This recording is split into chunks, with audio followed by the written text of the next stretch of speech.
Internet, j'espère que tu vas bien. Alors ce soir, je vais te parler d'éveil spirituel, d'outils que tu peux utiliser pour t'éveiller sur ta quête spirituelle à l'immensité du monde qui nous entoure et pas seulement dans le visible. Alors avant de rentrer dans la matière, si je puis dire, en te présentant 6 livres, alors bien sûr il existe une multitude d'ouvrages, mais voilà, moi je te parle de mon expérience personnelle et par cela je t'invite à me mettre en commentaire si toi tu as d'autres ouvrages, que tu utilises d'autres ouvrages. Donc avant de te parler de ces livres, je tiens à te préciser que la première chose que tu dois utiliser, c'est toi-même, ton cœur, ton esprit. Et je pense qu'il est très important de passer des moments de calme, d'écouter ton silence. Je pense que c'est la première chose à faire quand tu souhaites t'éveiller et te connaître un peu plus, savoir qui tu es, d'où tu viens, en savoir un petit peu plus sur l'immensité du monde qui nous entoure, puisque tout ne se résume pas à ce que l'on voit par nos yeux physiques, mais également par notre troisième œil, entre autres. Voilà, nous ne sommes jamais seuls. Bref, donc voilà, donc ce qui est très important effectivement avant de commencer la documentation par les livres, c'est de t'écouter, d'écouter ton silence, parce qu'il a beaucoup de choses à te dire. Ton âme a beaucoup de choses à te dire. Et je trouve que c'est très important quand tu commences à t'éveiller et quand tu veux en savoir un peu plus sur toi-même, sur ton chemin de vie, ou même sur les autres personnes, les proches qui t'entourent, ou même une situation que tu as passée, que tu es en train de traverser, que tu ne comprends pas tout, que tu souhaites quelques éclaircissements. Voilà, je pense que voilà, donc par-delà, tu peux t'aider par la méditation, et par d'autres choses, mais bon, moi, comme je te dis, je vais te parler dans cette vidéo de mon expérience personnelle. Et donc voilà, je t'invite à me mettre en commentaire la tienne, si tu le souhaites. Le premier livre que je vais te présenter succinctement, parce qu'il y en a 6, donc je vais essayer d'aller un petit peu vite et de ne pas faire une vidéo trop longue, mais me connaissant, je pense que ça va être un petit peu compliqué, mais je vais essayer de faire en sorte que. Donc le premier livre que je souhaite te parler, c'est celui-ci, L'ésotérisme et la spiritualité, 120 disciplines et pratiques répertoriées. Donc c'est un livre qui a été écrit par Jean-Luc Carrado et qui a été produit aux éditions Grancher, l'ABC, de la collection ABC. Donc je vais te lire un passage du dos du livre. Quelle est la différence entre la radionique et la radiesthésie? Peut-on communiquer avec l'au-delà? Un ange gardien veille-t-il sur moi? Que se cache-t-il derrière des sociétés secrètes comme la franc-maçonnerie, l'Arum Solis ou la Fraternité Blanche Universelle? Autant de questions qui vous ont très certainement déjà traversé l'esprit, mais qui sont restées sans réponse précise. L'ésotérisme et la spiritualité sont en effet de vastes territoires intellectuels où le lecteur aventureux rencontre le meilleur et le pire sans toujours pouvoir les distinguer, faute de référence.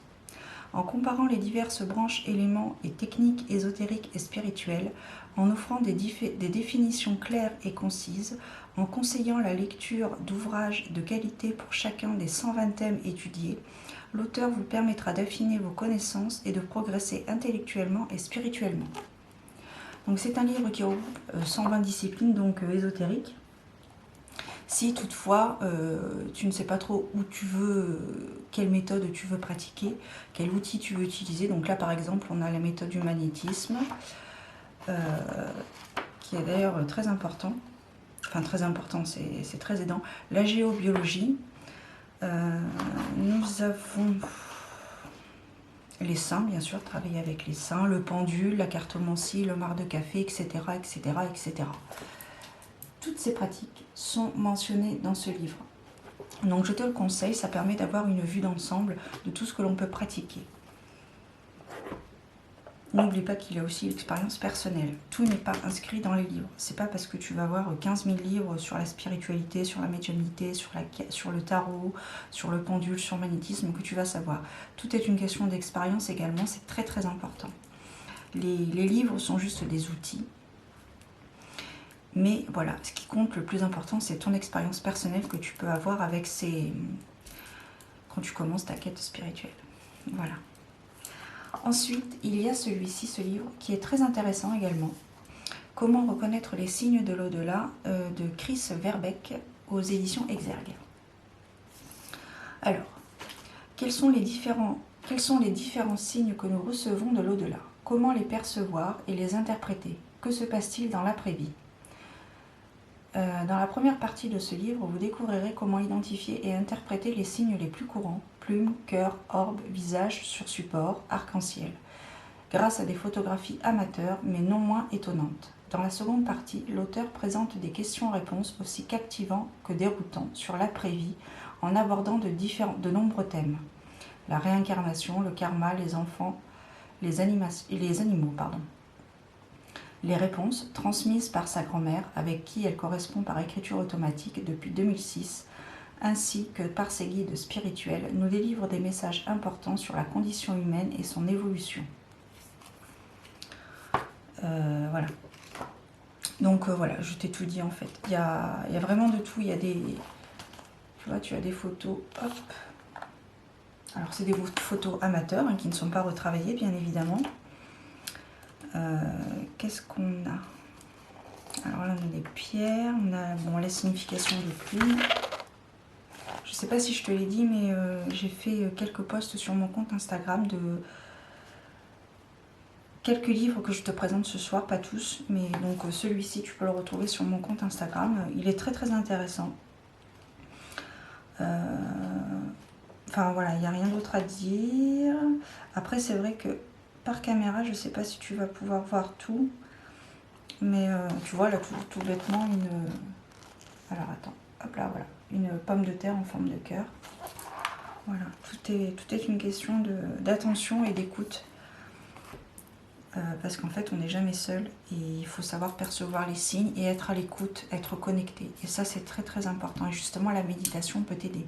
Alors après, qu'elle soit une méditation guidée, une méditation en pleine conscience, tout dépend. Voilà. Je t'invite à faire tes propres recherches de ton côté. Ensuite, il y a celui-ci, en parlant de méditation justement et de connexion, qui est très très intéressant. Alors, j'ai pas fini de le lire, parce qu'il demande quand même du travail, un travail et une certaine rigueur. Donc s'ouvrir au channeling, comment se relier à son guide, de Sanaya Roman et de Dwan Packer, aux éditions Mama. Voilà. Alors, un manuel qui permet de pratiquer le channeling, une approche sûre et progressive que l'on cherche à se connecter à son moi supérieur ou à un guide spirituel. Donc c'est un livre qui est très très intéressant, qui nous explique le pourquoi du comment. Il y a bien évidemment des méditations guidées à l'intérieur de ce livre. Très intéressant, très instructif. Le channeling, en fait, c'est le fait de recevoir des messages de tes guides, tout simplement. Ou de tes ancêtres, ou quoi que ce soit, mais voilà. Donc tout le monde ne le fait pas. Tout le monde n'est pas réceptif à cela, mais voilà, ça peut être une manière comme une autre de s'éveiller un peu plus et de comprendre un peu plus notre chemin de vie. Tout du moins celle-ci. Voilà, donc celui-ci, hop là, s'ouvrir au channeling. Ensuite, un livre qui me tient un peu à cœur, c'est celui-ci. Ça a été un livre que j'ai acheté l'année dernière, je crois. Ou il y a 2 ans, je ne sais plus, bref, peu importe. C'est celui-ci. À la découverte des familles d'âmes, comprendre qui vous êtes et pourquoi vous êtes là, de Bruno Sbill et Dominique de Thiers, produit aux éditions Exergue.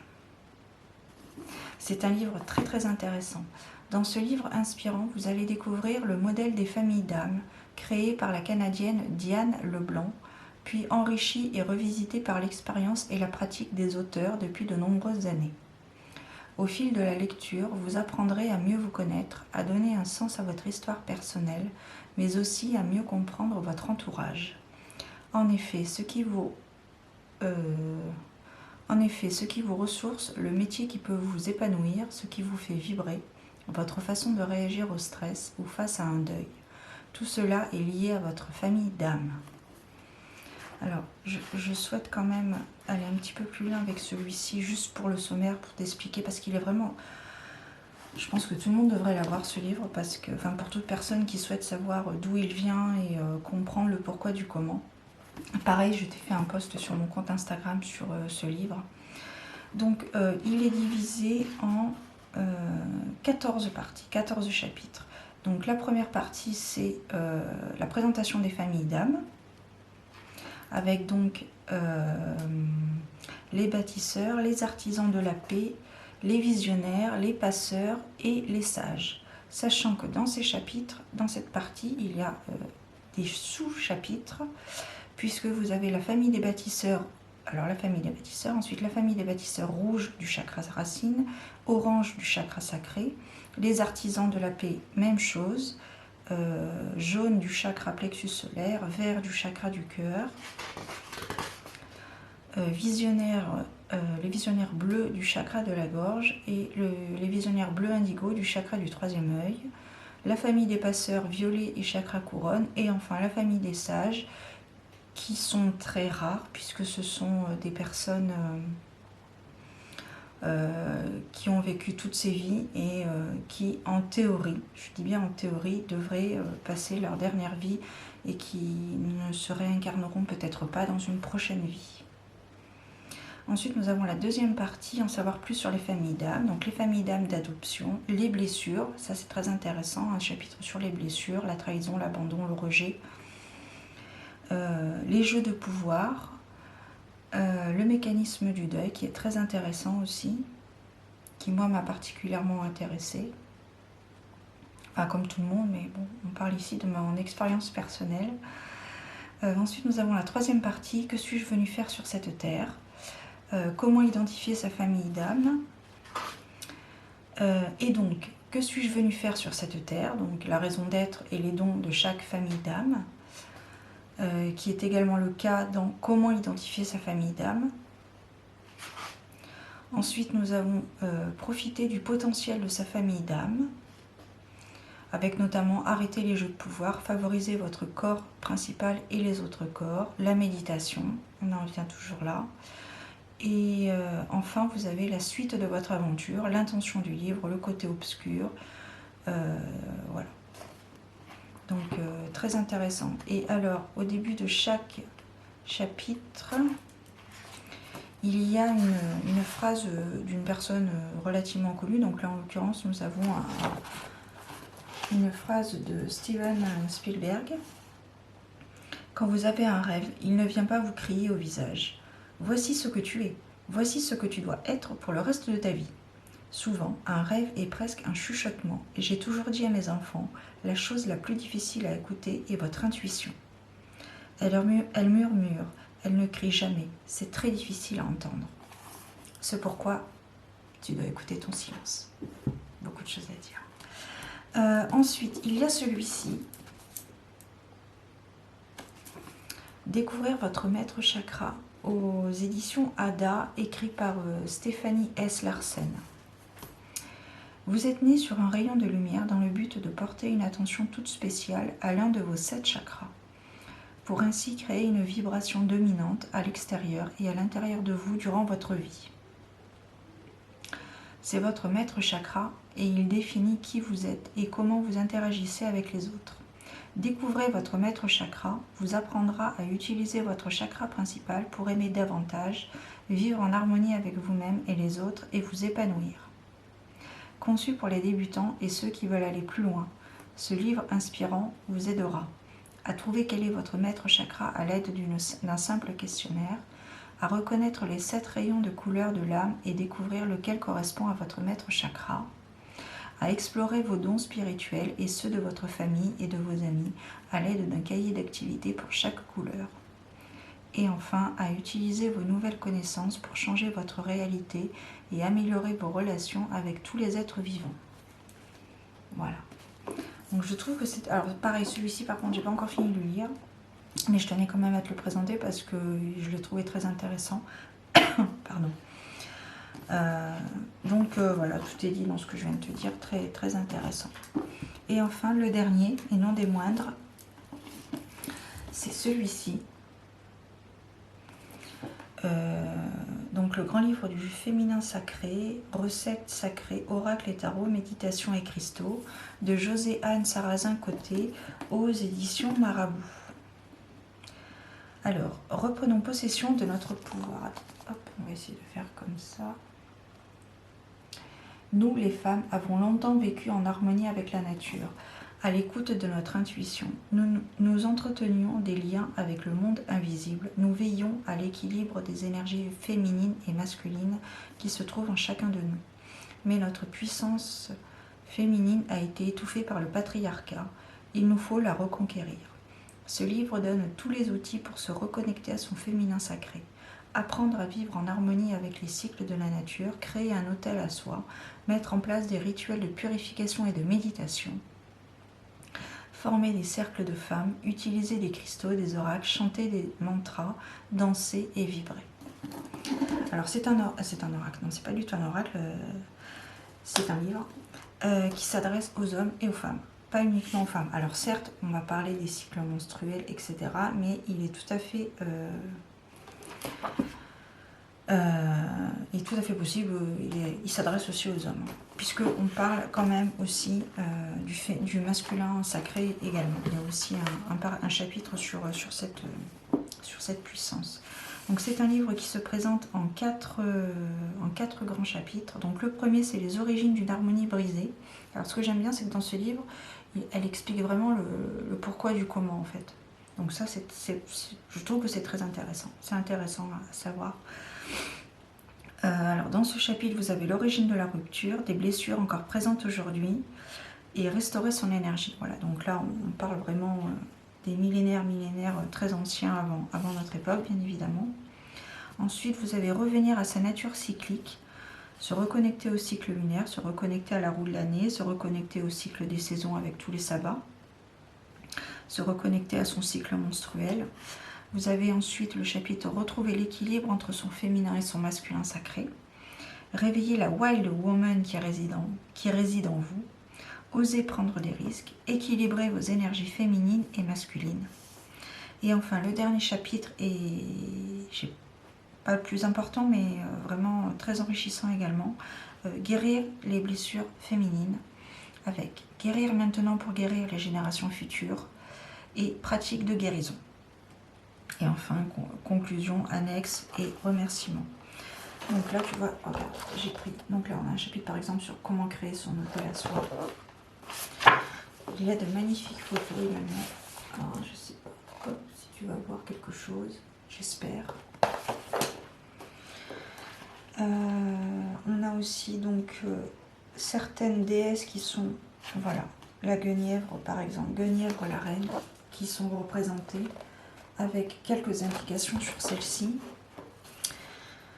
On a également Marie-Madeleine, Brigide, Isis pour l'Égypte, tout à fait, la Vierge Marie, voilà, Jeanne d'Arc, Myriam, Kuan Yin. J'ai été surprise, mais dans le bon sens, qu'il y ait un petit chapitre sur Kuan Yin, parce que j'aime beaucoup cette déesse. Voilà, j'ai un oracle d'ailleurs que je t'ai présenté sur ma chaîne YouTube. Je fais un petit peu d'autopub en même temps. Je te mettrai le petit juste là ou là, je sais jamais, c'est toujours inversé de toute façon. Voilà. Qu'est-ce qu'on a? Ah, on a une... Alors, par contre, cette photo, c'est dommage qu'elle soit entre deux pages, mais je la trouve très jolie. Voilà. Qu'est-ce qu'on a d'autre? Voilà, se reconnecter à la nature. Cette photo est absolument magnifique, très symbolique. Voilà, une photo comme ceci. C'est un livre qui est très, très intéressant et voilà. Je voulais aussi te parler d'une personne qui est très bien. Ça fait à peu près 25 ans, je crois, j'avais regardé la dernière interview qu'il a fait. C'est Serge Boudboul. C'est un conférencier et une personne très spirituelle qui exerce depuis, voilà, comme je te disais, 20-25 ans, je crois, et qui est très inspirante également. Je te mettrai une vidéo de lui, parce qu'il a aussi une chaîne YouTube, que que tu dois peut-être connaître si tu t'intéresses un petit peu au monde spirituel. Et voilà, et surtout en ce moment, c'est très intéressant ce qu'il dit. Donc je te mettrai une vidéo par ici ou par là, je sais jamais, à droite ou gauche. Que te dire de plus? Je voulais te lire un passage.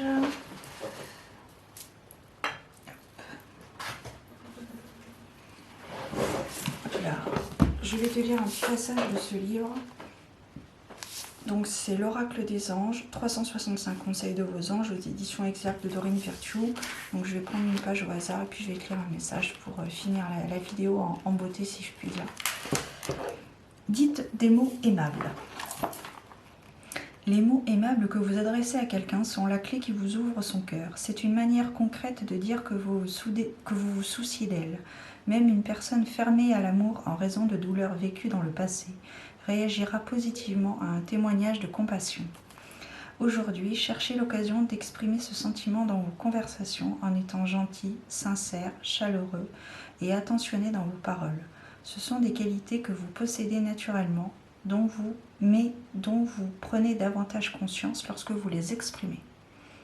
Sachez que chaque mot aimable que vous prononcerez aujourd'hui est un cadeau, tant pour celui qui parle que pour celui qui les reçoit. Et donc la pensée du jour, je suis une personne aimante et j'exprime aisément ma gentillesse envers les autres. Mes paroles sont pleines de bienveillance et de délicatesse. Voilà.